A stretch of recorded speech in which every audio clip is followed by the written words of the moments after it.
but I have not yet arrived. And that's where I'm moving towards.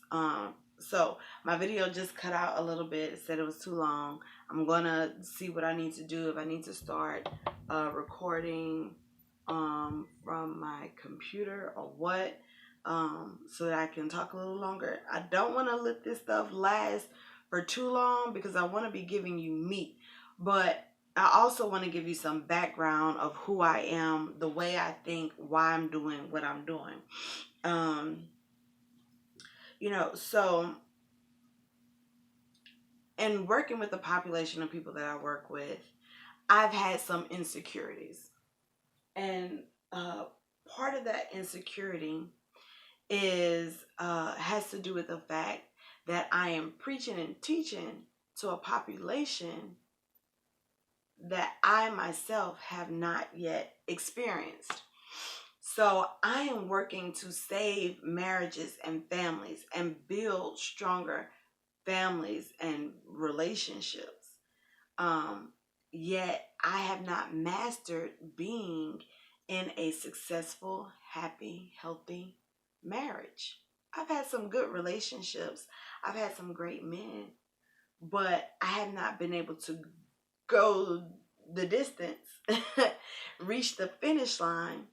Not so much because the men were wrong, but I was wrong. I was not where God wanted me to be. And there's such a calling on my life that I can't just be hooked up with just anybody. And God is not going to connect me with my destiny helper if I can't handle it. Because just like God wants to protect me and save me, his child, whoever he has as my husband, he's protecting them and saving them too from me. Because even though my intentions may be good, and even though I feel like I know how to treat a man and how to make my husband happy, there are still some things within me that God wants to work out of me so that I can become like unified with him without all the extra drama. There's already enough drama. There's already going to be enough work in a marriage to where you shouldn't want to go in full of trash, dirty. I don't want my husband to see me at my worst. He'll see me at my worst when he wakes up in the morning and turns and looks at me, But when it comes to spiritual baggage, when it comes to holding on to relationships that needed to be snipped a long time ago, when it comes to addictions and all that, he don't need all that. Just like I don't need all that from him.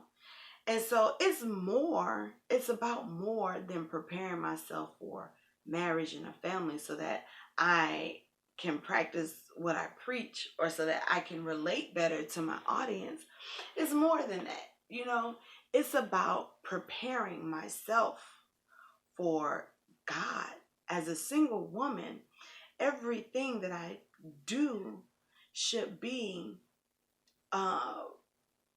an attempt to get closer to God, to be more like him, to live a more righteous life. Because as Christians, we were called to be the light and the salt of the world. And how can we be the light and the salt of the world if we are in the muck and mire? If we're in the mud, if we're dirty? Like, ain't nobody gonna want to be around a so-called Christian who's full of filth. They're not gonna want to follow a person who is calling themselves following God but not loving him enough to actually obey him. Like, if you can't even follow your own prescriptions, if you can't even follow your own Bible, then what makes you think that I want to follow your Bible? If you can't follow your Tanakh, then your God, if he's not holy and hallowed to you, then where does that leave me? Like, I'll just keep doing what I'm doing. Because obviously it's not working for you. But it's going to work this time. I'm going to get it right this time. And I want to share my experience with you. So, I'm bearing all I'm not like all dressed up and stuff. Eventually I will be. I'll have my eyebrows done and my hair, I'll look better. But at least for this first video, I wanted to let you guys know that I'm not putting on fluff.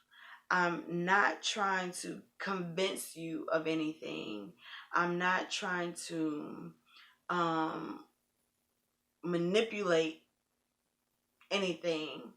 All I'm trying to do is share with you my transformation and really share with you my true self, because I'm learning my true self. Like, I thought I knew myself, which I do, but I knew myself from my lens, not from God's lens. And I'm finally at a point where I can admit that I've been off the mark.